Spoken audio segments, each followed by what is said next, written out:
Kabanata 2981 hanggang Kabanata 2970. Kabanata 2981. Hindi pa man banggitin ang presyon mula sa ibang mga banal na lungsod sa Zhongzhou na hindi hahayaan na ibigay ni Yehan ang banal na lungsod ng Tianlong nang walang kapalit, kahit na ang templo ng Kangyo ang dumating, hindi rin niya gagawin iyon. Para sa banal na lungsod ng Tianlong, may sariling plano si Yehan, at ang hinaharap ay patuloy na nagbabago. Bagamat ang lahi ng tao ang kanyang pundasyon, laging mabuti na may dagdag na lugar na matitirhan, at para sa malawak na banal na lupain ng pagsasanay sa gitnang lupa ng Diyos, nais din ni Yehan na manirahan doon. Sa kasalukuyang pananaw ni Yehan, ang punong tanggapan ng Tianlong ay dapat na matatagpuan sa gitnang lupa ng Diyos, isang lugar na may maraming talino at mahusay na kapaligiran. Bagamat mabuti ang lahi ng tao, hindi pa rin ito kasing laki ng gitnang lupa ng Diyos. Tungkol sa kung makakapagtatag siya doon sa hinaharap, hindi iyon ang iniisip ni Yehan ngayon. Walang makakapagsabi ng tiyak kung ano ang mangyayari sa hinaharap. Sa oras na iyon, lalong lalakas ang kapangyarihan ng Tianlong, at hindi na makakahadlang ang mga puwersa sa gitnang lupa ng Diyos sa mga gagawin ni Yehan. Kaya naman, hindi kailanman ibibigay ni Yehan ang banal na lungsod ng Tianlong sa iba maliban na lamang kung labis na kailangan. Kahit na sinasabi nilang para itong paggalang sa templo ng Kangyo, hindi pa rin niya ibibigay ito sa mga puwersa ng banal na lungsod ng Kangyo. Bagamat ang ideya ng templo ng Kangyo ay masyadong walang katuturan, maaari itong ituring na unang may kagandahang loob bago gumamit ng puwersa, sabi ni Mo Boding. Ang pagdating nila ngayon ay para sa negosasyon. Kapag nabigo ang negosasyon, takot akong gumamit sila ng puwersa sa susunod. Hindi tiyak, malamig na sabi ni Ming Shishuan. Kapag ang dalawang tigre ay naglaban, tiyak na may masasaktan. Kung ang templo ng Kangyo ay makikipagharap sa atin, kahit na maalis nila tayo sa banal na lungsod ng Tianlong, tiyak na malaki ang kanilang pagkatalo. Sa ganitong paraan, hindi nila mapapanatili ang banal na lungsod ng Tianlong, at mapapakinabangan lamang ito ng iba. Hindi nila mauunawaan ang katotohanan ito. Nang marinig iyon, sabi ni Yehan, tama si Ming Shishuan. Ang templo ng Kangyo ay dumating ngayon para subukan kung maaari akong pilitin na yumoko. Kapag talagang yumoko ako, hindi nila ako sasaktan. Ngunit sayang, hindi ako yumoko, at sa ganitong kaso, baka hindi sila maglakas loob na magpadala ng sundalo sa banal na lungsod ng Tianlong, maliban na lamang kung, hatiin nila ito. Hanye, ibig mo bang sabihin na magkakasama ang templo ng Kangyo sa iba?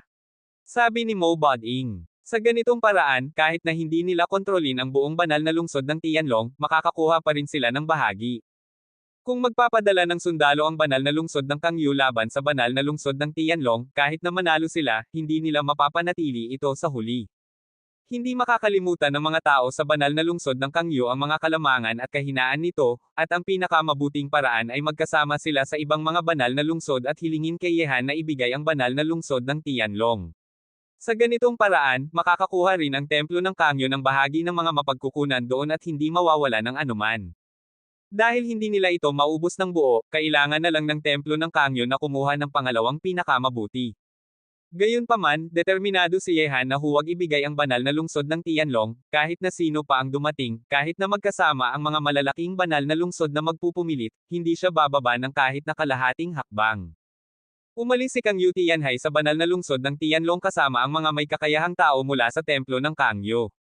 Tungkol sa kanilang pinag-usapan ni Yehan, walang nakakaalam, ngunit maraming tao sa banal na lungsod ng Tianlong ang nakita na ang mukha ni Kangyo Tianhai ay napakasama noong umalis siya.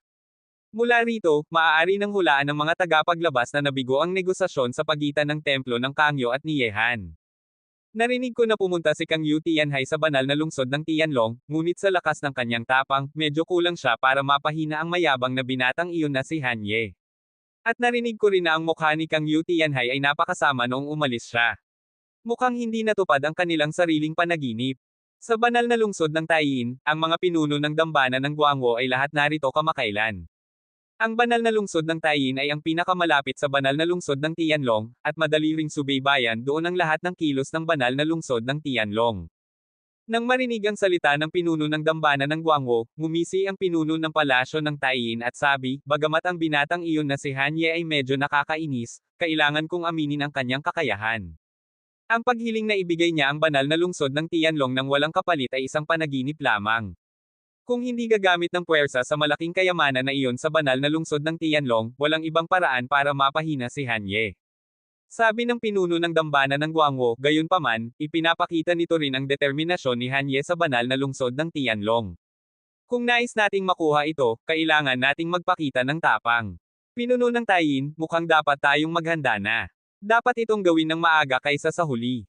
Ang templo ng Kangyo ay nakatingin pa rin sa kayamanang iyon, at ang dinastiyang Great Sun ay interesado rin sa banal na lungsod ng Tianlong. Hindi tayo maaaring maghintay pa. Nang marinig iyon, tumango ang pinuno ng palasyo ng Taiyin. Maraming mata ang nakatingin sa banal na lungsod ng Tianlong, at kailangang may unang gumawa ng hakbang na ito, bilang ang unang taong kakain ng alimango. Ang pag-alis ng mga may kakayahang tao mula sa templo ng Kangyo na may masamang itsura ay nagdulot din ng maraming talakayan sa banal na lungsod ng Tianlong. Nakikita ng lahat na lalong dami-dami ang mga taong kasangkot sa usapang ito sa banal na lungsod ng Tianlong. Ang templo ng Kangyo ay ang una lamang, tiyak na may pangalawa, pangatlo. Gayunpaman, habang lalong nagiging malabo ang sitwasyon sa banal na lungsod ng Tianlong, dumating ang unang prinsipe ng lahi ng halimaw sa banal na lungsod ng Tianlong. Sa pagdating ni Prinsipe Baxia, ang kanyang grupo ay hindi mahina, ang ikatlong prinsipe ay si Tao Tai, ang ikaapat na prinsipe ay si Chiwen, at ang ikasampung prinsipe ay si Habo. Hindi na kailangang banggitin pa ang ikasampung prinsipe na si Habo, mapanlikha, mapanlinlang, at mapanlimot. Ang ikaapat na prinsipe na si Chiwen ay malakas tulad ng toro, at ang kanyang lakas ay walang kapantay.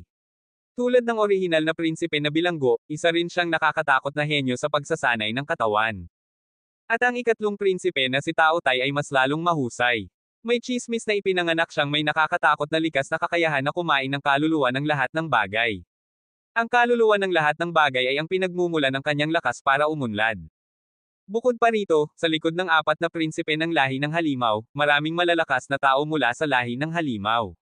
Sa kanilang kasama, kahit na nais ng lahi ng tao na alisin ang mga prinsipe na ito na magiging malaking banta sa hinaharap, mahihirapan silang gawin ito. Nakatira sa Zhongzhou, nakaupo rito sa banal na lungsod ng Tianlong, nagpapagalaw ng sitwasyon ng mag-isa, ginagawa kang pangunahing tauhan ng lahat, Han Ye. Sa susunod na pagkakataon, pupunta ang prinsipe rito para makilala ka, at tingnan natin kung karapat-dapat ka sa pangalang hari ng banal na sandatahan. Sa banal na lungsod ng Tianlong, tumayo si Prinsipe Baxie sa tuktok ng bundok. Ang kanyang mga mata ay parang ng Diyos, tinitingnan ng mga tao sa libu-libong matataas na gusali sa ilalim ng ulap at hamog. At sa kanyang likod ay nakatayo ang tatlong iba pang prinsipe ng lahi ng halimaw. Sa banal na lungsod ng Tianlong, habang lalong tumataas ang tensyon, malapit nang dumating ang bagyo, na ginagawa ang langit nito na mas madilim, parang tanda na malapit nang dumating ang malakas na ulan. Ang lugar kung saan pansamantalang nakatira si Yehan at ang iba pa ay halos naging lugar na tinitingnan ng maraming tao. Ngayon, alam na ng lahat sa Zhongzhou na kapag dumating ang bagyong ito, tiyak na mas nakakatakot ito kaysa sa pagsira sa banal na lungsod ng mga tupa. Ang banal na lungsod ng Tianlong ay naging ikot, at si Yehan at ang iba pa ay nasa loob nito.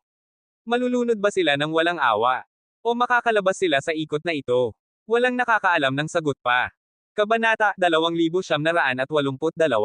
Sa sandaling ito, nagpapasanay si Yehan sa daosyo na mundo. Gamit ang kapangyarihan ng iba't ibang batas na kanyang pinag-aaralan, kailangan na lang ni Yehan ng tatlong pangunahing batas, ang batas ng Yin at Yang, batas ng buhay, at batas ng kagalakan. Kapag maunawaan niya ang tatlong batas na ito, maaari na siyang agad na pumasok sa rehiyon ng mga immortal. Isa rin itong pinakamimiti ni Yehan ngayon na tapusin ang kanyang sariling mga batas at pumasok sa rehiyon ng kawalang hanggan. Matagal na siyang naantala sa rehiyon ng siyam na pagsubok na kataas-taasan. Ang paglibot lamang sa rehiyon ng kataas-taasan ay hindi ang gustong makita ni Yehan. Habang tumataas ang kanyang lakas, kailangang sumunod din ang kanyang sariling rehiyon. Sa oras na ito, iniintindi ni Yehan ang batas ng kagalakan, habang ang dalawang iba pang avatar niya ay iniintindi ang batas ng Yin at Yang at batas ng buhay. Ito ay parang tatlong si Yehan na nagpapasanay ng kapangyarihan ng tatlong batas ng sabay-sabay. Ang kapangyarihan ng kagalakan ay nagmumula sa kaluluwa, nakukuha ng diwa ng kagalakan, at ang ganitong kagalakan ay nagbabago sa tunay na kalikasan ng isang tao. Ang tunay na kalikasan ay ang diwa ng lahat ng bagay. Kung maaaring baguhin ang kaluluwa, mas malakas ito kaysa sa muling pagkabuhay. Sa kubo ng kawayan, tahimik na iniintindi ni Yehan, walang ibang iniisip. May hula si Yehan na malapit nang magbukas ang lungsod ng kapalaran. Bago iyon, pinakamabuti na makapasok na siya sa rehiyon ng mga immortal. Sa totoo lang, bagamat ang lungsod ng kapalaran ay naglalaman ng nakakatakot na pagkakataon na lampas sa langit at lupa, kasama rin nito ang hindi mahuhulang krisis. Kahit na ang matandang henerasyon ay napakababala sa lungsod ng Kapalaran, tinatawag itong isang malas na lugar. Siyempre, para sa malas na lugar na ito, walang gustong hindi maglakbay papasok. Kung matagumpay ka, tataas ka ng matayog. Kung mawawalan ka, maswerte ka kung makakabalik ka ng ligtas. Kung hindi, ang iyong buto at kaluluwa ay magiging pampataba lamang ng matabang lupa ng lungsod ng Kapalaran. Gayunpaman, pagkatapos ng isang buwan na pagpapasanay ni Yehan sa daosyo na mundo, biglang lumitaw ang malakas na alon ng batas mula sa kanyang katawan. Ang alon na ito ay nagpasilaw sa mundo sa loob ng 10,000 metro sa paligid ni Yehan. Ang ilang bahagi ay maliwanag, ang iba ay madilim, parang isang pattern na tai chi ang bumabalot sa langit at lupa. Nang maramdaman ito, biglang binuksan ni Yehan ang kanyang mga mata, at may liwanag ng kagalakan na lumitaw sa kalaliman ng kanyang mga mata, nagtagumpay ang batas ng Yin at Yang. Sa sandaling ito, ang avatar ni Yehan na nagpasayang sa labas ay matagumpay na naiintindihan ang batas ng Yin at Yang, na nagdulot ng malaking pagbabago sa katawan ni Yehan. Natatag na ang batas ng Yin at Yang, at ngayon ay kailangan na lang ni Yehan ng dalawang pangunahing batas, ang batas ng buhay at batas ng kagalakan. Ito ay nagpapalapit sa Yehan ng isang hakbang patungo sa rehiyon ng mga immortal. Pagkatapos, dating plano ni Yehan na ipagpatuloy ang pag-unawa sa batas ng kagalakan, ngunit nagpadala sa kanya ng mensahe si Nan Wenqing gamit ang Soul Jade Sleep. Ang pambihirang tao ay dumating.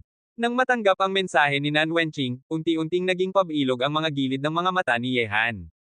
Matapos maghintay ng matagal, ang malakas na kalaban na ito ay dumating na sa banal na lungsod ng Tianlong. Kung ang pambihirang tao ay narito, ibig sabihin ay narito na rin si Prinsipe Baxia. Gayunpaman, nagtataka si Yehan, kung ang seminary ay darating, sino ang magiging pinuno? May balita na ang unang emperador ay hindi pa lumalabas mula sa kanyang pagpapahinga, kaya hindi magiging ang unang emperador ang darating mula sa seminary. At ano ang tungkol sa Akademya ng Mahika? Darating din ba sila para makisali?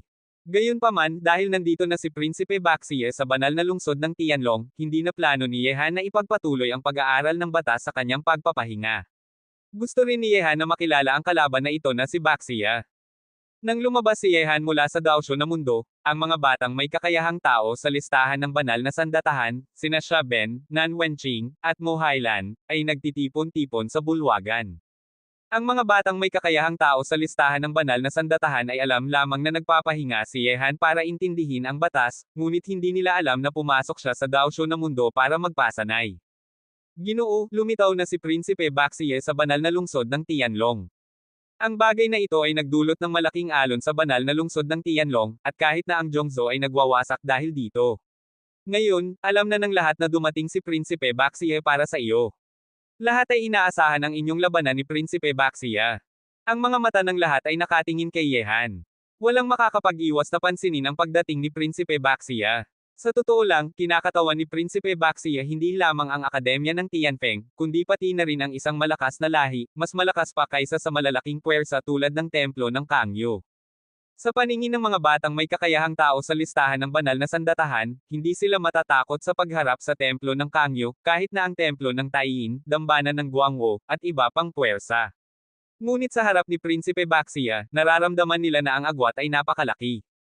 Bagamat inaasahan na ng lahat ang pagdating ni Prinsipe Baxia, kapag ang kabilang panig ay dumating sa banal na lungsod ng Tianlong, ang hindi nakikita na presyon ay nagpaparamdam sa kanila ng kaunting pagkabalisa. Siyempre, ito ay dahil hindi alam ng mga batang may kakayahang tao sa listahan ng banal na sandatahan ang tunay na pagkakakilanlan ni Yehan, kaya nararamdaman nila ang kaunting presyon. Ang prinsipe sa ilalim ng pambihirang tao ay kinakatawan ng isang lahi, hindi ba't ganun din si Yehan? Hanye, hindi maihahambing si Prinsipe Baxia sa mga tao sa templo ng Kangyo. Kinakatawan niya hindi lamang ang akademya ng Tianfeng, kundi pati na rin ang lahat ng halimaw. Wala namang problema kung magdeklare siya ng digmaan sa sarili niyang kapangyarihan. Gamit ang iyong lakas, makakapaglaban ka talaga kay Prinsipe Baxia. Ang ikinakabahalo ko ngayon ay baka dalhin ng kabilang panig ang kapangyarihan ng lahat ng halimaw at akademya ng Tianfeng para harapin ka. Kung ganun, kahit na ibigay ng ating akademya ng Xinwo ang lahat ng lakas nito, hindi nila mapipigilan. May malungkot na ekspresyon din sa mga mata ng batang may kakayahang tao. Nang marinig ito, mukhang relaxed si Yehan at sabi, napakarami mong iniisip. Sa gitnang lupa ng Diyos, hindi maaaring kalokohan ang kapangyarihan ng apat na lahi. Ngayon, ang aking pagkakakilanlan ay ang hari ng banal na sandatahan ng Akademya ng Xinhou, hindi isang tao mula sa ibang lahi. Kung gumamit si Baxia ng kapangyarihan ng lahat ng halimaw para harapin ako, ibig sabihin ay inilalagay niya ang kanyang kamay sa gitnang lupa ng Diyos. Kung masyadong mahaba ang kanyang kamay, magagalit lamang ang mga puwersa sa gitnang lupa ng Diyos. Sa oras na iyon, ang lahat ng halimaw ay magiging sentro ng pansin sa gitnang lupa ng Diyos. Kung ako si Baxia, hindi ako magiging tanga para gamitin ang kapangyarihan ng lahat ng halimaw. Nakakunot pa rin ang noo ni Shu Chaoj at sabi, bagamat ganon, hindi mahuhulaan ang damdamin ng tao. Hindi natin alam kung ano ang gagawin nila kapag nakuha nila ang banal na lungsod ng Tianlong. Sabi ni Yehan, kahit na ano ang gusto niyang gawin, sabihin na lang natin ang isang salita, maghintay. Maghintay. Tumingin ang lahat ng batang may kakayahang tao sa listahan ng banal na sandatahan kay Yehan. Oo, maghintay, sabi ni Yehan. Dumating si Baxie sa banal na lungsod ng Tianlong, kahit na hindi ko siya hahanapin niya ako. Ngayon, kailangan na lang nating maghintay sa kanya ng mahinahon. Ngunit dahil nandito na si Baxia, sa tingin ko ay malapit nang dumating ang seminary. Kailangan nating maghintay para harapin sila, para hindi magbago. Tungkol sa mga tao sa templo ng Kangyo, wala na silang kinalaman ngayon. Nandito si Baxia, siguradong gustong nilang panoorin akong labanan si Baxia, pinakamabuti na mamatay ako sa kamay ni Baxia. Kabanata 2983. Dumating si Prinsipe Baxia sa banal na lungsod ng Tianlong, at lahat ay nagulat. Ang pagdating ng pambihirang tauhang ito sa kontinente ng mga Diyos at halimaw ay nagpahina pa lalo sa tensyon sa paligid ng banal na lungsod ng Tianlong, at ang mga mata ng lahat ay nakatingin kay Prinsipe Baxia. Sino ang kanyang pinuntahan sa banal na lungsod ng Tianlong? Malinaw na malinaw ito. Bagamat si Yehan at Hanye ay hindi nasa listahan ng mga kandidato para sa Emperador ng Langit, itinuturing din siya ng lahat bilang isang pambihirang tauhan, na maaaring tumayo ng magkatapat sa mga pambihirang tauhang tulad ng unang Emperador at Prinsipe Baxia. Sa kasalukuyan, lahat ay inaasahan ang labanan sa pagitan ni Baxia at ni Yehan. Kapag nagtalo ang dalawang pambihirang tauhang ito, kahit na sino ang manalo o matalo sa huli, maaari itong isulat sa kasaysayan. Siyempre, ang inaasahan ay inaasahan lamang, walang makakapagsabi kung maglalabanan ba si Prinsipe Baxia at si Yehan. Gayunpaman, ang pagdating ni Prinsipe Baxia ay nagpasigaw pa lalo sa banal na lungsod ng Tianlong, at nagdagdag ng kaguluhan sa paparating na bagyo. Ang Baxia ng lahat ng halimaw ay talagang pumunta sa banal na lungsod ng Tianlong sa oras na ito. Ang kanyang layunin ay tiyak na para sa Hanye na iyon. Sa ganitong paraan, mukhang kailangan nating ipahinto muna ang pagpapadala ng sundalo sa banal na lungsod ng Tianlong. Kung maglabanan sina Baxia at Hanye, pinakamabuti na mamatay si Hanye sa kamay ni Baxia, pagkatapos ay madali na tayong makapasok sa banal na lungsod ng Tianlong. Nagliliwanag ang mga mata ng punong babae ng dambana ng Guangwo. Gusto ng lahat na makinabang ng walang ginagawa, at hindi rin naiiba ang punong babae ng dambana ng Guangwo. Kung talagang papatayin ni Baxia si Hanye at kukunin ang banal na lungsod ng Tianlong, lalo tayong magkakaroon ng problema, sabi ng punong lalaki ng templo ng Tai na may malungkot na mukha. Sabi ng punong babae ng dambana ng Guangwo, paano niya ipapahalaga ang isang banal na lungsod ng Tianlong sa kanyang mga mata. Bukod pa rito, siya ay miyembro ng lahat ng halimaw. Kung talagang ilalagay niya ang kanyang kamay sa gitnang lupa ng Diyos, labag iyon sa batas. Ang gitnang lupa ng Diyos ay sarili nitong mundo na hindi nakikialam sa mga gawain ng anumang lahi, ngunit hindi rin dapat makialam ang ibang lahi sa gitnang lupa ng Diyos. Ngumisi ang punong lalaki ng palasyo ng Tain at sabi, kung ganon, tingnan na lang natin ang dalawang binatang ito na magtalo. Kahit na sino ang manalo o matalo, mabuhay o mamatay, walang masama itong maidudulot sa atin. Kapag naglabanan ang mga pambihirang tauhang ito, tiyak na malubhas silang masasaktan. Banal na lungsod ng Kangyo, Templo ng Kangyo.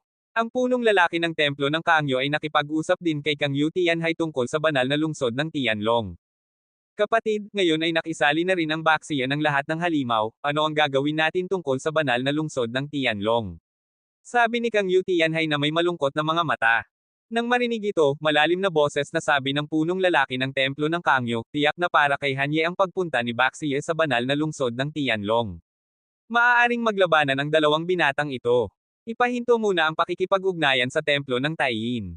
Kung nandito na si Baxia, tiyak na manunood lamang sila ng magandang palabas sa dilim, at walang makakapagsabi ng kinalabasan. Dati ay plano ng templo ng Kangyo na makipag-ugnayan sa templo ng Taiyin para magpadala ng sundalo sa banal na lungsod ng Tianlong at pilitin si Yehan na ibigay ang kontrol nito. Ngunit ang pagdating ni Baxia ay nagpabago muna sila ng isip. Ang iniisip ng punong lalaki ng templo ng Kangyo ay kapareho ng mga punong tao ng templo ng Taiyin at dambana ng Guangwo. Kapag namatay si Yehan, madali na silang makapasok sa banal na lungsod ng Tianlong nang walang kailangang makipag-ugnayan sa iba.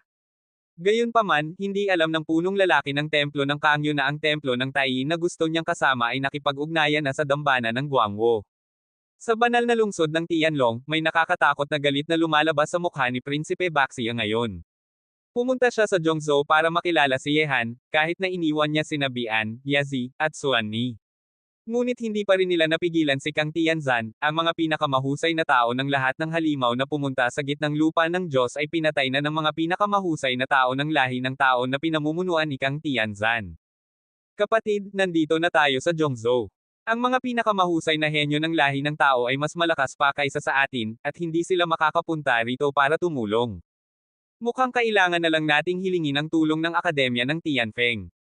Sa ganitong paraan, makakapaglaban tayo sa mga pinakamahusay na tao ng lahi ng tao na pinamumunuan ni Kang Tianzan, sabi ni Prinsipe Tao Tai na may malungkot na mga mata. Sa kasalukuyan, si Kang Tianzan na nasa banal na lungsod ng Scorpion ay umatake na sa ilang henyo ng lahat ng halimaw sa Fengzhou. Ang mga henyong ito ay mula sa hilagang tribo ng halimaw na pumunta sa gitnang lupa ng Diyos para pumasok sa lungsod ng kapalaran, hindi sila maaaring mawala ng marami. Nang marinig ito, malalim na boses na sabi ni Prinsipe Habo, kung hihilingin natin ang tulong ng Akademya ng Tianfeng, takot akong hindi papayagan ng mga malalaking tao ng lahi ng tao na nakatago sa dilim. Sa harap man, wala na silang malaking ugnayan sa hilagang tribo ng halimaw, sila ay lokal na puwersa sa gitnang lupa ng Diyos. Kapag nakikisali sila sa pagtugon sa mga henyo ng lahi ng tao, makakakuha ang mga malalaking tao ng lahi ng tao ng dahilan para tugunan ang Akademya ng Tianfeng. Sa oras na iyon, lalala ang labanan ng mga batang henerasyon, hindi ito mabuti para sa atin o para sa lahi ng tao bago magbukas ang lungsod ng kapalaran. Tulad ng hula ni Yehan, talagang pinagtagpo ni Kang Tianzan sina Li Zhengdao at iba pa. Gamit ang mga pinakamahusay na henyong ito sa kanyang tabi, ang mga pinakamahusay na tao ng hilagang tribo ng halimaw na pumunta sa gitnang lupa ng Diyos ay walang kalaban-laban. Hindi ko inaasahan na magkakasama ang mga pinakamahusay na henyo ng lahi ng tao sa oras na ito, at lahat ay nakasama kay Kang Tianzan. Sabi ni Prinsipe Baxia na may nakakatakot na lakas sa kanyang mga mata. Sabihin kay Bian na huwag muna siyang makipaglaban ng harap-harapan kay Kang Tianzan. Pagkatapos kong tapusin ang bagay sa banal na lungsod ng Tianlong, haharapin ko ang babaeng iyon. Sa kasalukuyan, kailangan na lang nating iwasan sila, sabi ni Prinsipe Habo na nag-isip muna. Kapatid, kailan mo balak harapin si Hanye? Kung mananatili tayo palalo sa banal na lungsod ng Tianlong, kahit na iwasan muna ng mga pinakamahusay na tao ng halimaw ang kanilang lakas, hindi nila matatagalan ito. Malamig ang tingin ni Prinsipe Baxia at sabihin kay Hanye na magkikita tayo sa lawa ng Taiho bukas ng tanghali. Ang lawa ng Taiho ay isang malaking lawa na likas na nabuo sa banal na lungsod ng Tianlong. Ito ay matatagpuan sa isang lungsod sa banal na lungsod ng Tianlong, at ginagamit lamang para sa pagtingin sa magagandang tanawin araw-araw. Hindi nagtagal, kumalat sa buong banal na lungsod ng Tianlong ang balita na hinihingi ni Prinsipe Baxia na makita si Yehan sa lawa ng Taiho bukas. Ang mga nakarinig ng balita ay agad na nagalak, dahil alam nilang hindi lamang simpleng pagkikita ang mangyayari doon. Sa malawak na lawa ng Taiho, maglalabanan ang dalawang pambihirang tauhang ito. Kapag naganap ang laban na ito, tiyak na makakakuha ito ng pansin ng buong gitnang lupa ng Diyos, kahit na ng buong kontinente ng mga Diyos at halimaw. Kung matatalo si Yehan, patunay na hindi talaga siya karapat-dapat na pumasok sa listahan ng mga kandidato para sa Emperador ng Langit. Kung mananalo si Yehan, tiyak na aalisin si Prinsipe Baxia sa listahan ng mga kandidato para sa Emperador ng Langit. Sa isang iglap, nagwawasak ang banal na lungsod ng Tianlong, ang balitang ito ay kumakalat sa buong Zhongzhou tulad ng bagyo, at patuloy na kumakalat palabas. Sa sandaling ito, alam na rin ni Yehan na hinihingi ni Prinsipe Baxia na makita siya sa lawa ng Taiho bukas ng tanghali. Hindi siya nagulat dito. Dahil nandito na si Baxia, hindi siya maaaring walang gawin, ang labanan ay ang pinakamabuting pagpipilian. Kabanata 2984. Ginoo, nagdeklara ng digmaan sa iyo si Prinsipe Baxia. Magdeklare ng digmaan man sila, harapin natin. Kailangang makilala at labanan ang kalaban na ito. May kislap sa mga mata ni Yehan at sabi, sagutin si Prinsipe Baxia, pupunta tayo sa takdang oras bukas ng tanghali. Sa harap ng iminungkahing pagkikita ni Prinsipe Baxia, hindi tatanggihan ni Yehan. Ang pambihirang tauhang ito ay napakalakas, walang dahilan para magduda. Kahit na si Kang Tianzan ay natalo sa kanya, bagamat ang pagkatalo ni Kang Tianzan ay may kinalaman kay Leng Shuya. Gayunpaman, sapat na ito para makita kung gaano kalakas si Prinsipe Baxia. Bukod pa rito, kung tatanggihan ni Yehan ang pagkikita kay Prinsipe Baxia, tatawanan siya ng mundo bilang isang pambihirang tauhan, at ang kapangyarihan ni Yehan sa banal na lungsod ng Tianlong ay babagsak. At kapag nangyari iyon, hindi lamang si Prinsipe Baxia ang darating, lahat ng iba pang may kakayahang tao ay darating din sa kanyang pinto. Ang layunin ni Prinsipe Baxia na umalis sa Fengzhou at pumunta sa Zhongzhou ay alam ng lahat, patayin si Yehan. Matapos tanggapin ni Yehan ang iminungkahing pagkikita sa lawa ng Taiho ni Prinsipe Baxia, lalong nagpasigaw ang banal na lungsod ng Tianlong na dating napakasensasyonal, lahat ay may malaking inaasahan para sa pagkikita ng dalawang pambihirang tauhan doon bukas. Kung maglalabanan ang dalawang pambihirang tauhan sa lawa ng Taiho, sino ang mananalo? Sa isang iglap, maraming tao ang nagpunta sa lawa ng Taiho ngayon. Malinaw na makikita na ang pagkikita ni Yehan at Prinsipe Baxia ay tiyak na makakakuha ng maraming manunood, ang buong lawa ng Taiho ay magiging siksikan. Kahit na ang mga henyo mula sa ibang mga banal na lungsod sa Zhongzhou ay nagtatakbuhan patungo sa lawa ng Taiho sa banal na lungsod ng Tianlong. Gayunpaman, gaano man kasensasyonal ang banal na lungsod ng Tianlong, hindi ito makakaapekto kay Yehan. Ang tanging bagay na mahalaga ay ang kanilang sariling lakas. Ang iniisip ni Yehan ngayon ay, bukas sa lawa ng Taiho, lalabas ba ang mga tao mula sa seminary at akademya ng Mahika? Ginoo, hindi ka ba nag-aalala tungkol sa pagkikita bukas sa lawa ng Taiho? Parehong nagtataka na tumitingin sina Nan Wenqing at Mo Hailan sa kanya, sa si Yehan na may napakalalim na ekspresyon. Hanye, kung talagang maglalabanan kayo ni Baxia, gaano ka sigurado na mananalo ka? Tanong din ni Xu Chaoj. Si Yehan ang kanilang pinuno sa banal na lungsod ng Tianlong, kung mamatay si Yehan, lahat ng kanilang pagsisikap ay masasayang. Nang marinig ito, sabi ni Yehan, sa halip na mag-alala tungkol kay Baxia, mas mabuting isipin natin ang mga tao mula sa seminary at akademya ng Mahika na hindi pa lumalabas.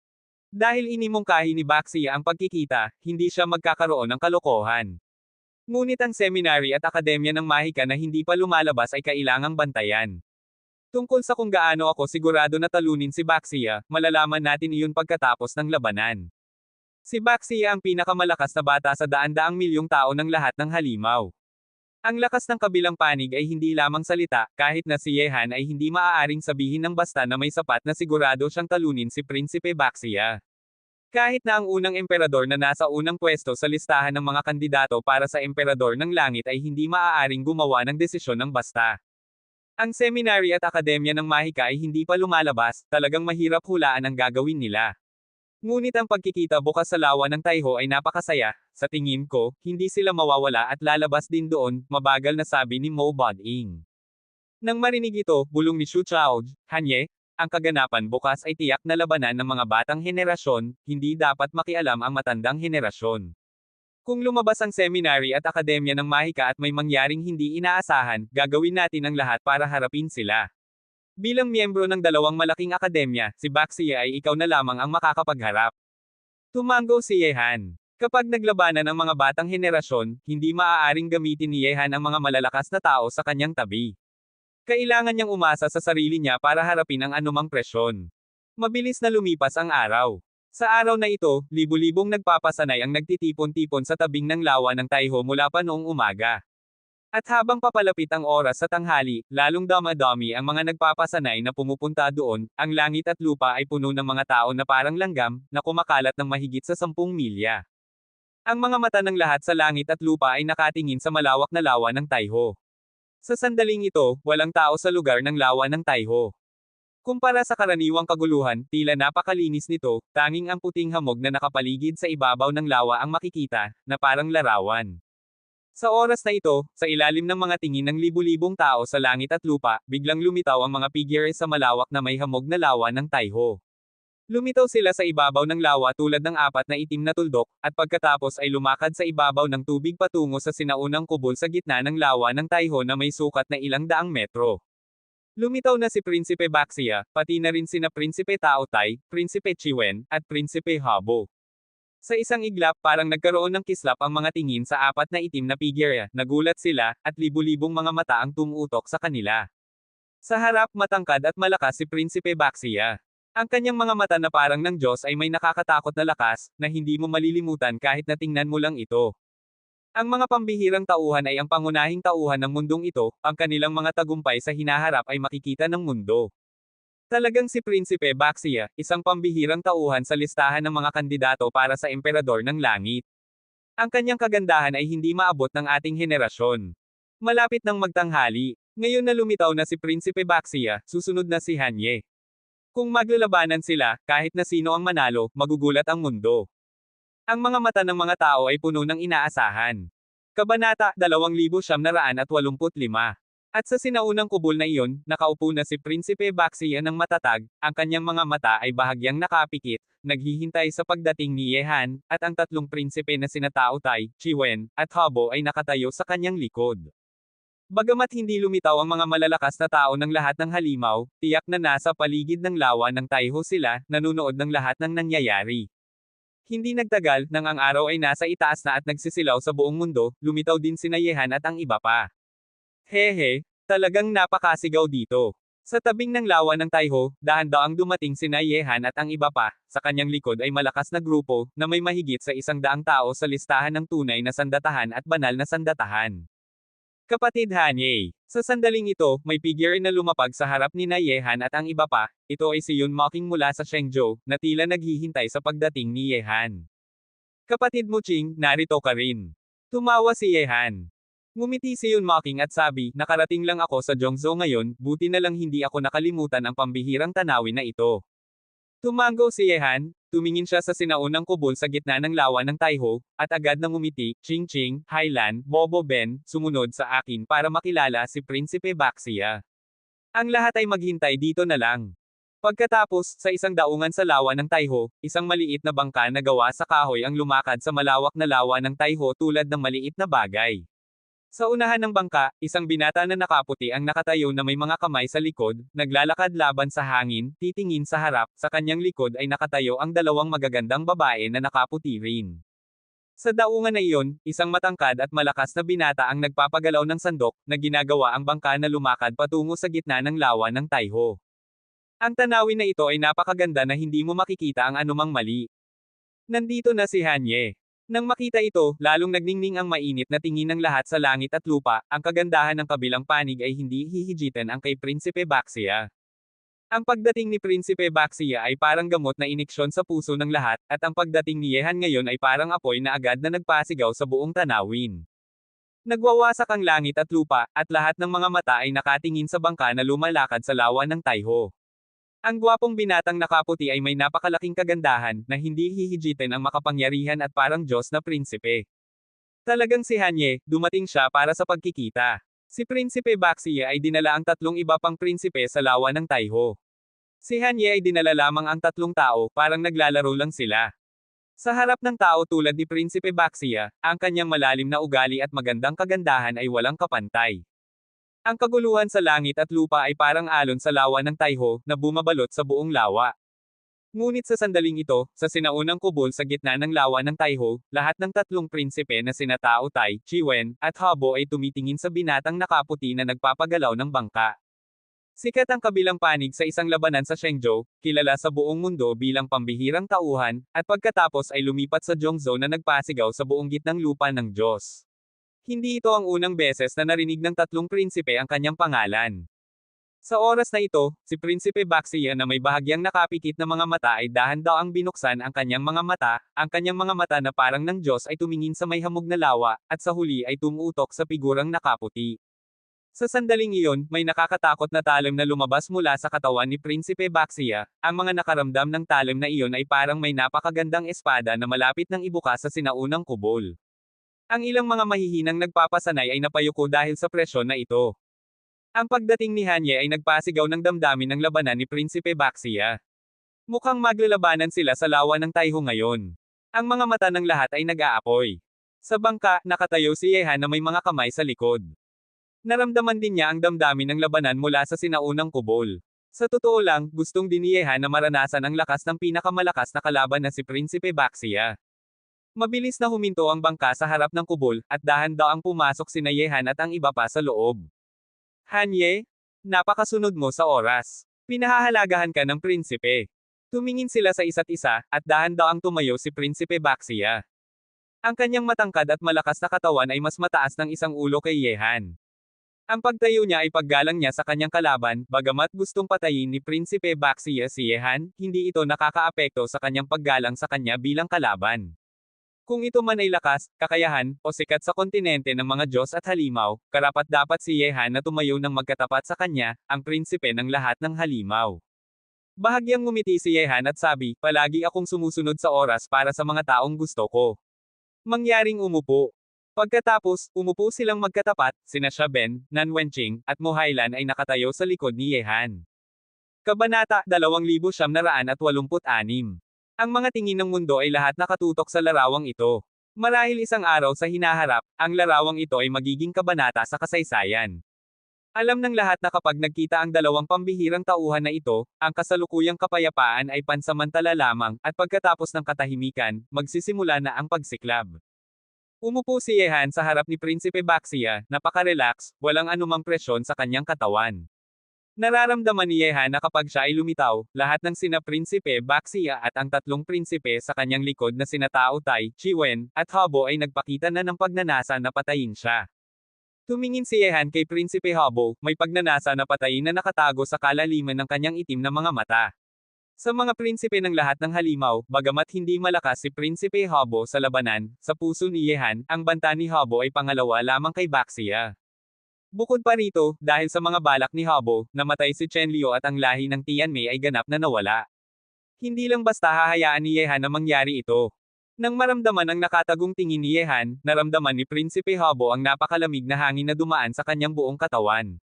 Sa sandaling ito, ang mga mata sa harap niya ay parang pamilyar kay Prinsipe Habo, ngunit hindi niya maunawaan si Yehan sa sandaling iyon. Hanye, sa unang labanan sa Shenzhou, sikat ka sa buong mundo at alam ng lahat. Bilang hari ng banal na sandatahan ng Akademya ng Xinwo, maaaring hindi tayo magiging kalaban. Ang iyong kalaban ay dapat na mula sa ibang akademya, at ang aking kalaban ay mula sa ibang lahi. Ang landas na gusto nating tahakin ay iba, ngunit hindi ka dapat tumalon ng masyadong mataas, na nagbabanta sa hinaharap na kaligtasan ng Akademya ng Tianfeng. Ang tingin ni Prinsipe Baxia ay makapangyarihan, at ang kanyang malakas na katawan ay naglalabas ng malakas na kapangyarihan, parang hari ng lahat ng halimaw, na bumabalot sa lahat. Nang marinig ito, may ngiti sa gilid ng bibig ni Yehan. Iba ang landas. Kung alam ni Prinsipe Baxia ang kanyang tunay na pagkakakilanlan, hindi niya sasabihin ang mga salitang ito. Sabi ni Yehan, Baxia, dapat mong malaman na ang mundong ito ay para sa mga malalakas na mabuhay at mga mahihinang mawala. Kung ang akademya ng Tianfeng ay walang lakas na manatili, dapat silang mawala. Ang mundong ito ay para sa mga malalakas na magbanta sa mga mahihinang tao.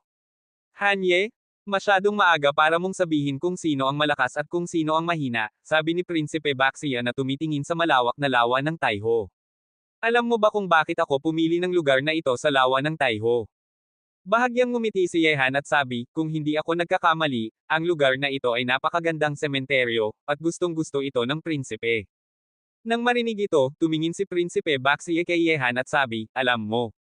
Bigla akong nakaramdam na kakaiba na makipag-usap sa iyo, at medyo ayaw kong patayin ka. Ngunit para sa hinaharap ng Akademya ng Tianfeng, kailangang mamatay ka, ang hari ng banal na sandatahan ng Akademya ng Xinwo. Ang mga mata ni Prinsipe Baxia na parang ng Diyos ay may kalungkutan, parang ayaw niyang sirain ang kalaban sa harap niya, ngunit ang pagnanasa na patayin ay naging tunay na kapangyarihan na lumalaganap sa hangin. Baxia, sigurado ka bang makakapatay ka sa akin dito sa lawa ng Taiho? Maaari itong mangyari, ngunit maaari rin na ako ang makakapatay sa iyo. Ngumiti si Yehan, at sa isang iglap, may nakakatakot na talim na lumabas mula sa kanyang mga mata, parang pagnanasa na maglaban na tumataas hanggang sa langit, na ginagawa ang mga ulap sa itaas na magkagulo, at ang tubig ng lawa ng Taiho na naging alon na lumalaganap. Oras na para magsimula. Nang makita ito, agad na huminto sa paghinga ang mga tao sa paligid. Ang dalawang nakakatakot na kapangyarihan sa lawa ng Taiho ay lumitaw isa-isa, at ang paligid na mundo ay nagbago na ng malakas. Sa kubol, ang dalawang nakakatakot na mga tingin ay tumitingin sa isa't isa, at ang napakalakas na presyon ay nagpaparamdam sa ibang tao sa kubol ng malaking presyon. Ang ilan ay kinailangang umatras ng ilang hakbang para makahinga. Ngunit ang 2 taong nakaupo ng magkatapat ay nanatiling hindi gumagalaw, ang malakas na kapangyarihan ay lumalaganap, na lalong nagpapalakas ng kanilang damdamin ng labanan. Sa sandaling ito, ang pagtatalo ng 2 pambihirang tauhan na inaasahan ng lahat ay tahimik na nagsimula. Hehe, ang pagtatalo ng 2 pambihirang tauhan ay napakasigaw na kaganapan, hindi ninyo pipigilan kung sasali kami sa kasiyahan. Ngunit sa sandaling ito, biglang may tawa na dumating mula sa itaas ng malawak na lawa ng Taiho. Ang boses na ito ay parang pilak na karayom, na agad na nagpababa ng lakas na lumalabas sa kubol. Pagkatapos, sabay na tumingin sina Yehan at Prinsipe Baxia sa isang bangka sa lawa ng Taiho. Ang pinakamagaling na general. Ang mga mata ni Yehan ay puno ng pagnanasa na patayin. Sa sandaling ito, sa malawak na lawa ng Taiho, may malaking bangka na paparating, at ang mga alon ay lumalaganap sa lawa. Sa malaking bangka, ang unang bagay na nakikita ng lahat ay ang matangkad na binata na nakatayo doon, may matayog na katawan at malamig na mukha. Hindi bago si Yehan sa taong ito. Noong una silang nagtalo sa palasyo ng emperador ng mga tupa, halos patayin si Yehan ng kanyang baril. Hindi pa nakakalimutan ni Yehan ang pinakamagaling na general. Dati ay akala ni Yehan na kapag dumating ang 4 na pinakamagaling na sundalo, lalabas ang pinakamagaling na general, ngunit hindi siya lumitaw. Sa sandaling ito, lumitaw siya sa lawa ng Taiho kasama ang mga tao mula sa seminary. Bukod pa rito, ang mga batang may kakayahang tao mula sa seminary na pumunta sa lawa ng Taiho ay tila nasa ilalim ng kanyang pamumuno. Ito ay ang pinakamagaling na general na siyang Erlang, bumalik na naman ang taong ito. Nang makita ang pinakamagaling na general, maraming tao sa banal na lungsod ng Tianlong ang naalala ang oras na halos patayin ni Yehan ang kanyang baril. Ngayong bumalik na siya, ang lahat ay nakaramdam ng kakaibang amoy. Gustong patayin ni Prinsipe Baxia si Yehan, at ganun din ang pinakamagaling na general, at ngayon ay maraming batang may kakayahang tao mula sa seminary ang lumitaw na magkasama. Talagang ang pinakamagaling na general. Bagamat sandali lang siyang lumitaw noong nakaraang beses sa banal na lungsod ng Tianlong, halos patayin niya si Han Ye, at ngayon ay lumitaw pa ang Taiyin Division. Ang taong ito ay kasama ang mga henyo mula sa seminary. Kabanata 2987. Hindi lang ang Taiyin Division, si Chu Tianpong, Yu Chungang, ang mga malalakas na tauhang ito na kaparehong henerasyon ng pinakamagaling na general ay lahat lumitaw. Kahit na ang mga tao tulad ni Yin Chanji ngayong taon ay lumitaw din, ngunit sino ang batang lalaking nakasuot ng itim na bakal na maskara na nakatayo kasama si Yin Chanji? Upang makatayo kasama si Yin Chanji, dapat siyang napakalakas na tauhan sa seminary. Ang taong ito ay isa ring batang hari ng banal, ngunit halos lahat ng malalakas na tauhan sa seminary ay lumitaw na. Ang taong ito ay nakamaskara, malinaw na ayaw niyang ipakita ang kanyang tunay na mukha, ngunit hindi pa alam kung sino ang henyong ito mula sa seminary. Nang makita ang lahat ng batang may kakayahang tao mula sa seminary na lumitaw, ang mga tingin ng lahat ay umalis kay Yehan at Prinsipe Baxia at tumutok sa malaking bangka. Ang dami ng batang may kakayahang tao mula sa seminary na dumating sa lawa ng Taiho ay mahigit sa 10 tao. Tungkol sa pagdating ng seminary, maaari nang hulaan ng mga tao sa mundo kung ano ang layunin nito. Maliban kay Yehan at ang pinakamagaling na general, walang ibang tao dito na makakapagdulot ng alalahanin sa mga batang may kakayahang tao ng seminary. Para kay Prinsipe Baxia, walang hidwaan sa interes sa seminary pansamantala, syempre, hindi darating ang seminary dito para baliwin ang prinsipe. Gayunpaman, ang pagdating ng seminary sa sandaling ito ay tiyak na magpapadagdag ng malaking presyon kay Yehan. Dahil kahit natalunin ni Yehan ang prinsipe, kailangan pa rin niyang harapin ang mga batang may kakayahang tao ng seminary, kahit na ang pinakamagaling na general na nakakatakot na tauhan. Han Ye? Mukhang habang tayo ay nagtatalo, dumating na ang mga taong gustong sumali sa kasiyahan. Ngunit dahil nandito na ako sa banal na lungsod ng Tianlong, kailangan mong mamatay sa kamay ko, ang prinsipe. Ang iba ay walang karapatang patayin ka. Ang tingin ni Prinsipe Baxia ay makapangyarihan, ang pagdating ng batang may kakayahang tao mula sa seminary ay hindi nagpabago sa kanyang mukha. Bilang unang prinsipe ng lahat ng halimaw, sa lahat ng Diyos, tanging ang unang emperador lang ang kinikilala ni Prinsipe Baxia. Kahit na ang pinakamagaling na general ay nakakatakot, malalampasan niya ito balang araw. Sa lahat ng Diyos, tanging ang unang emperador lang ang makakapagiging kalaban niya. Nang marinig ito, hindi nagsalita si Yehan. Hindi siya nag-aalala tungkol sa pagtatalo nila ni Prinsipe Baxia, ang seminary at akademya ng mahika na hindi pa lumalabas ang dapat niyang ikatakot. Ngunit ngayong lumitaw na ang seminary, naging mas mahinahon siya. Basta't hindi sila nakatago sa dilim, hindi siya matatakot sa anumang bagay. Kahit na kumilos ang seminary, kahit na ilantad niya ang kanyang tunay na pagkakakilanlan, paparusahan niya ang mga mananakop. Hanye, matagal na rin mula sa huling labanan natin. Sa bangka na may 1,000 metro na layo, ang pinakamagaling na general ay nakatayo sa unahan, tumitingin kay Yehan na may malamig na mga mata. Nang marinig ito, malakas na sabi ni Yehan, pinakamagaling na general, inireserba ko ang iyong ulo para sa hinaharap. Ngumisi ang pinakamagaling na general, talaga. Sa tingin mo makakatakas ka sa panganib na ito ngayon. Pinakamagaling na general, nakalimutan mo kami. Bigla, sa tabing ng lawa ng Taiho, maraming figure ang lumipad patungo sa langit, ang mga batang may kakayahang tao sa listahan ng tunay na sandatahan at banal na sandatahan ay lahat lumabas. Daang-daang figure ang nakatayo ng matayog sa himpapawid, at malakas na presyon ang lumalaganap sa ibabaw ng lawa ng Taiho. Ito ang mga batang may kakayahang tao sa listahan ng tunay na sandatahan at banal na sandatahan. Mukhang handa rin si Yehan. Kung maglalabanan sila ni Prinsipe Baxia at makialam ang lahi ng Diyos, maaaring harapin sila ng mga batang may kakayahang tao sa dalawang listahan. Nang makita ang paglitaw ni Shu Chaoj at iba pa, hindi nagulat ang mga tao sa mundo. Ang mga batang may kakayahang tao sa dalawang listahan ay sumunod kay Yehan para ipaglaban ang banal na lungsod ng Tianlong, hindi sila maaaring hindi lumabas ngayong maglalabanan sina Yehan at Baxia. Si Shu Chaoj ng Akademya ng Xinwo, sa tingin mo talagang nakalimutan kita ng general na ito. Malamig na sabi ng pinakamagaling na general. Mga dekada na ang nakalipas, nabubuhay ka sa ilalim ng aking kapangyarihan. Walang sino man sa akademya ang makakapaglaban sa akin. At ngayon, hindi mo mapipigilan ang gagawin ko. Malamig na sabi ni Shu Chaoj, pinakamagaling na general, 30 taon sa Hedong at 30 taon sa Hexi, huwag mong baliwalain ang mga tao sa mundo. Lahat ng bayani ng aming akademya ng Xinwo ay maglalabanan ng buong lakas. Ngayon sa lawa ng Taiho, kailangan mong magbayad ang inyong seminary. Hehe, gusto kong makita kung paano nagbago ang mga talunan noon ngayon. Kung hindi kayang patayin ni Baxia si Hanye, ako na ang gagawa nito. Ang lawa ng Taiho ngayon ay tiyak na mamumula sa dugo. Seryoso ang mukha ng pinakamagaling na general. Nabigo siyang patayin si Yehan sa isang suntok noong nakaraang sorpresa, na nasira ang kanyang katayuan. Kung mabaigo ulit siya, tiyak na magkakaroon ng ikalawang pagkakataon. Nang makita ang nakakatakot na tanawin ng mga batang may kakayahang tao mula sa dalawang akademya na magtatalo, nagulat ang mga tao sa mundo. Batay sa kasalukuyang sitwasyon, talagang posibleng mamumula sa dugo ang lawa ng Taiho ngayon. Amitabha, sinabi ng Buddha, bitawan ng pagkaadik, at magkakaroon ka ng kalayaan sa buhay na ito. Kunin ang sama ng loob, at mahuhulog ka sa 6 na ikot ng muling pagkabuhay. Lahat ng kapwa nating manlalakbay ay mga nilalang na nakatikim ng hirap sa mundong ito. Bakit kailangang malalim kang mabilog sa puot?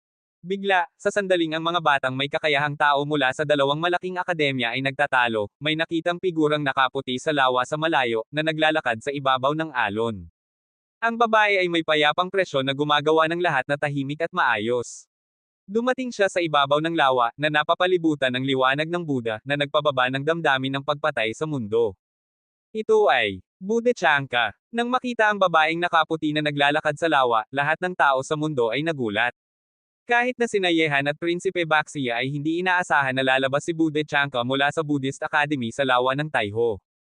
Sa ibabaw ng malawak at may hamog na lawa, dumating si Buddha Chanka sa alon.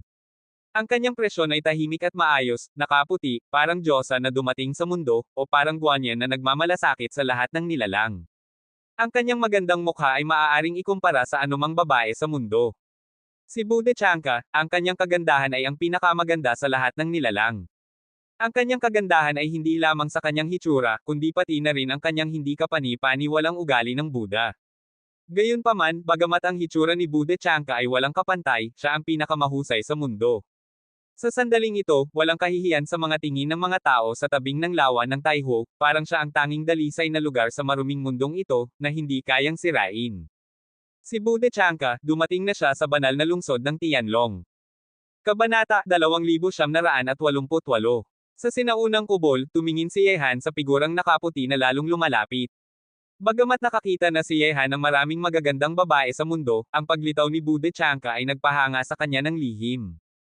Ang babaeng ito ay walang kapantay.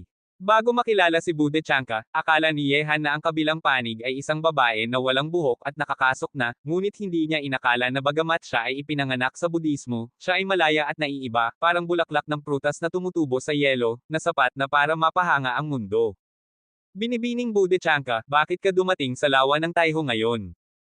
Sa bangka, ang pinakamagaling na heneral ay may matalas na tingin, at ang kanyang malamig na mga mata ay tumitingin kay Budechanka na dumating sa alon.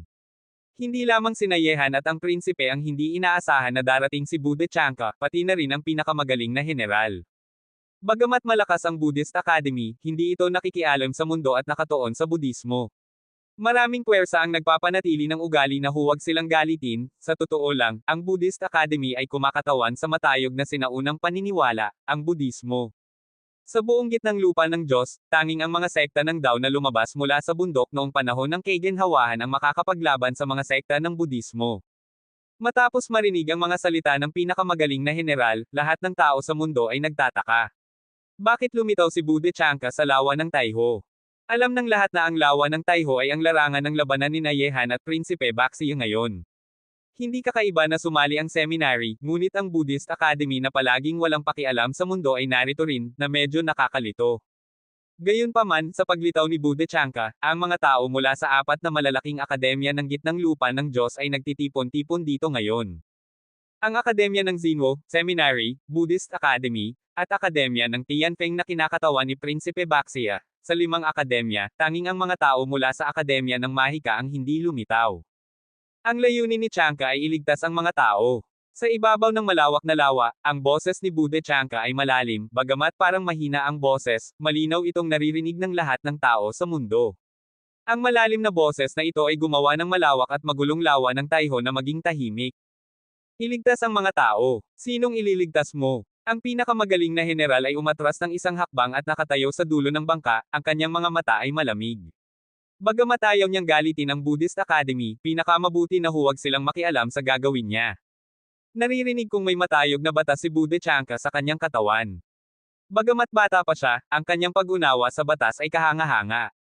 Kahit na ang matandang henerasyon ng Buddhist Academy na nakaabot sa Buddha ay nagpapahanga sa kanyang tagumpay sa batas. Ang mga mata ng lahat ay may pagkamangha. Dumating si Budechanka dito para iligtas ang mga tao, sino ang taong ito na gustong niyang iligtas? Inaasahan kong hindi dumating ang binibining Budechanka para sa taong si Hanye. Ang pagtatalo sa kanya ngayon ay sapat ng mapanganib. Kung ay dadagdag pa siya, walang pag-asa na manalo. Ang mga mata ni Shu Chaoj at iba pa ay seryoso. Ang binibining Budechanka mula sa Budismo, ang sinaunang Buddha ng 8 kahirapan, si Qingshu mula sa sekta ng Dao, at si Xi Yiren mula sa sekta ng Dao ay lahat nakakatakot na henyo. Bagamat hindi sila nasa listahan ng mga kandidato para sa Emperador ng Langit, kung ipapalaban sila sa iba, maaaring hindi sila masama sa mga pambihirang tauhan doon. Sa lawa ng Taiho, ang layo ni Budechanka kay Yehan at ang iba pa ay 1,000 metro na lamang, at 1,000 metro na rin ang layo sa pinakamagaling na heneral. Huminto siya, at ang kanyang mga paa ay tahimik na nakatayo sa tahimik na lawa, na nakatayo sa hugis at sulok kasama sina Yehan, ang pinakamagaling na heneral, at iba pa.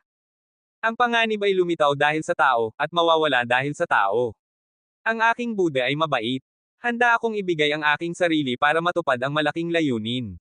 Narito si Chanka para putulin ang sanhi at bunga, at iligtas ang taong may kapalaran. Kung hindi matutupad ang layunin, mahirap na matupad ang batas ni Budechanka. Malalim na sabi ni Budechanka. Ang binibining Budechanka ay may puso para sa lahat ng nilalang, ngunit hindi ako ganon. Kunin mo ang iyong batas, iligtas ang iyong taong may kapalaran, at papatayin ko ang aking tao para matupad ang aking layunin. Hindi tayo nagkakasagutan, kaya huwag mong makialam sa gagawin ko ngayon. Malamig ang mukha ng pinakamagaling na heneral. Ang pagpatay kay Yehan ngayon ay magandang pagkakataon, walang matandang henerasyon na narito, kaya magkakaroon ng tahimik na labanan ng mga batang henerasyon. Kung matatalo ang isa, hindi nila masisisi ang iba kundi ang sarili nila. May awa sa mukha ni Budechanka at sabi, Amataba, Ginoong Yang ay may maraming puot. Kung mayroon kang puso, maaari kang pumunta sa aming lugar ng tahimik na pagpapasanay sa Budismo para alisin ang puot at bumalik sa iyong tunay na sarili. Takot akong ang batas ng inyong Budismo ay hindi sapat para alisin ang puot ng pinakamagaling na heneral na ito. Ngumisi ang pinakamagaling na heneral. Ang inyong Budismo ay nakatuon sa pagliligtas ng mga tao. Sa aking naririnig, gustong mong iligtas ako ngayon. Ngunit sa kasamaang palad, walang ugnayan ang pinakamagaling na heneral sa inyong Budismo. Sabi ni Buddha Chanka, Amataba, ang pagliligtas ng Buddha ay para sa taong may kapalaran. Lahat ng nilalang sa mundo ay may kapalaran sa Buddha. Si Ginoong Yang ay may kapalaran sa Buddha, at kung may kapalaran, maaari kang iligtas. Huwag mong sabihin ang mga aklat ng Budismo sa harap ko. Hindi ako susunod sa inyong Budismo. 8,000 tao ang namatay sa ilalim ng aking kamay. Malungkot na sabi ng pinakamagaling na heneral. Chanka, walang pakialam ako sa gagawin ng inyong Budismo, ngunit ngayon, gustong kong patayin si Hanye. Mas mabuting huwag kang tumayo sa kalaban ng pinakamagaling na heneral. Maraming paraan para malutas ang mga bagay sa mundo. Bakit ka nagkakainis sa pagpatay, Ginoong Yang? Sinabi ng Buddha na kung ibababa mo ang kutsilyo, magiging Buddha ka agad. Kailangang patawarin ang iba at patawarin sila. Ang pagpatay sa isang tao ay magdudulot ng mas maraming panganib. Ang pagliligtas sa isang tao ay mas mahusay kaysa sa pagtatayo ng 7 antas na tore. Ang pagpatay at pagliligtas, mabuti at masama ay nasa isang isip lamang. Bakit nakikita mo lang ang panganib na mahuhulog sa kawalan, ngunit hindi ang batas ng pagliligtas na humahantong sa paraiso?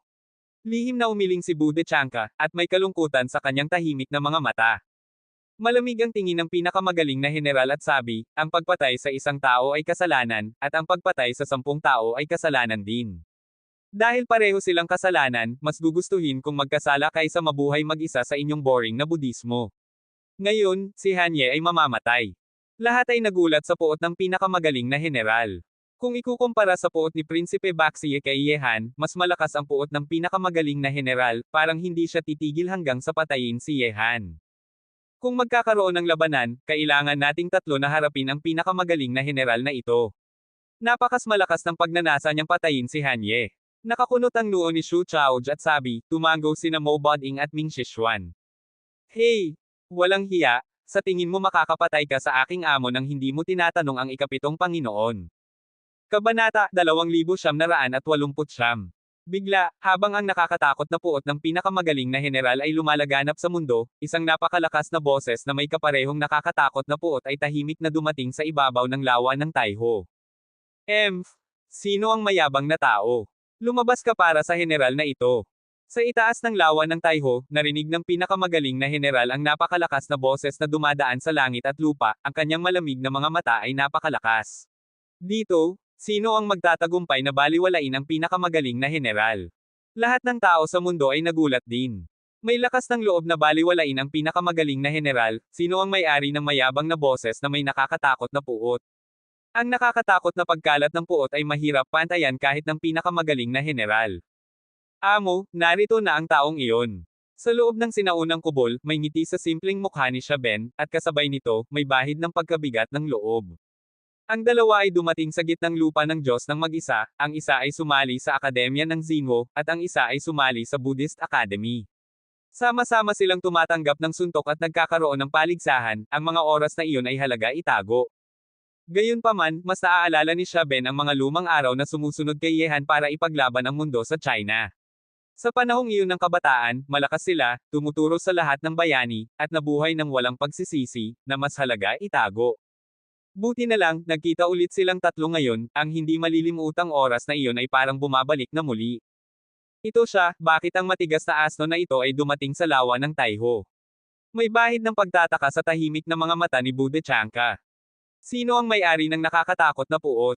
Sa lugar ng tahimik na pagpapasanay sa Buddhist Academy, kung may tao na walang ugali ng Budismo ngunit nananatili pa rin doon, ito ang taong gumagawa ng kaguluhan sa tahimik na Buddhist Academy.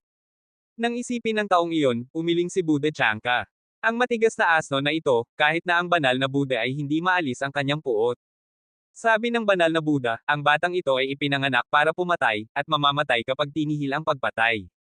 Kung pipiliin niya ang mabuting amo, magpapasigaw siya sa mundo. Ang ibig sabihin ng banal na Buddha ay ang kabilang panig ay ipinanganak para pumatay. Kung nais na alisin ang puot sa kanya, kapag nawala ang puot, mamamatay siya. Sa huli, ayaw ng banal na Buddha na pumatay, kaya pinayagan niya ang taong ito na manatili sa Buddhist Academy ng walang takot, ngunit hindi nawawala ng yaman ng Buddhist Academy sa kanya. Sa pamamagitan ng gabay ng banal na Buddha, mayroon siyang mas maraming yaman para sa pagpapasanay kaysa sa ibang alagad ng Budismo. Bukod pa rito, ang taong hindi maalis ang puso ng pagpatay ay matagumpay na nagpatupad ng tanging hanay ng ipinagbabawal na sining ng digmaan sa sekta ng Budismo.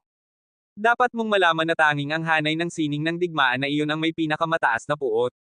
Itinago ito ng Budismo sa maraming taon, ngunit hindi nila maalis ang hanay ng sining ng digmaan na iyon, at ang hanay ng ipinagbabawal na sining ng digmaan na ito sa Budismo ay ginawa ng tanging pambihirang tauhan sa kasaysayan na pumasok sa daan sa pamamagitan ng pagpatay. Nandito na si Ginoong Chi. Bigla, habang ang mga tao sa mundo ay nagtataka kung sino ang may-ari ng nakakatakot na boses na may puot, isang mayabang na boses ay muling dumating sa buong lawa ng Taiho. Pagkatapos, ang nakakatakot na puot ay muling lumalaganap, at isang figure na may nakakatakot na puot ay bumababa mula sa langit, nakatayo sa tahimik na lawa ng Taiho. Ang mayabang na mga mata na may nakakatakot na puot ay hindi binibigyang halaga ang anumang henyo o may kakayahang tao sa mundo. Kung ikukumpara sa tahimik at tahimik na ugali ni Shaben, si Lin Chi ay tiyak na kabaligtaran, siya ay mayabang, malakas, at hindi nakikinig sa iba. Gayunpaman, bagamat magkasalungat ang ugali ng dalawang taong ito, mayroon silang isang bagay na magkapareho, pinahahalagahan nila ang pag-ibig at katarungan, at tapat sila. Hindi ba ito ang si Lin Chi na ibang uri mula sa Buddhist Academy? Ito pala siya. Hindi nakakagulat na mayroon siyang napakalakas na puot. Naririnig kong ang taong ito ay ipinanganak para pumatay, at kahit na ang banal na Buddha ng Budismo ay hindi maalis ang kanyang puot. Si Lin Chi mula sa Buddhist Academy, si Shaben mula sa Akademya ng Zinwo, ang dalawang taong ito ay napakabuti ang relasyon na parang nagsusuot ng parehong pantalon. Bagamat maraming tao ang tumatapak sa kanila sa Zhongzhou, marami rin silang natapakan. Parang hindi mamatay na halimaw, lalong lumalakas sa bawat pagkakataon. Kanina, dumating ang binibining Buddha Chanka mula sa Buddhist Academy, pagkatapos ay dumating si Lin Chi mula sa Buddhist Academy sa lawa ng Taiho. Sa relasyon ni Lin Chi at Shaben, parang tutulong siya kay Hanye. Maaari bang ang binibining Buddha Chanka ay nasa panig din ni Hanye? Sa paglitaw ni Lin Chi, ang mga tao sa mundo ay nag-uusap-usap. Sa malaking bangka sa lawa ng Taiho, ang mga batang may kakayahang tao ng seminary ay may matalas na mga mata, ngunit walang nakapansin na ang lalaking nakasuot ng itim na bakal na maskara na tahimik na nakatayo sa likod ng pinakamagaling na general ay may kakaibang tingin at nakatagumpuot sa kanyang mga mata matapos lumitaw si Lin Chi. Pagkatapos, tumingin muli ang lalaking nakasuot ng itim na bakal na maskara kay Yehan at Shaben sa sinaunang kubol. Sa sandaling ito, ang mga mata sa ilalim ng itim na bakal na maskara ay parang nakabasa ng maraming impormasyon, at biglang may malakas na liwanag na lumitaw.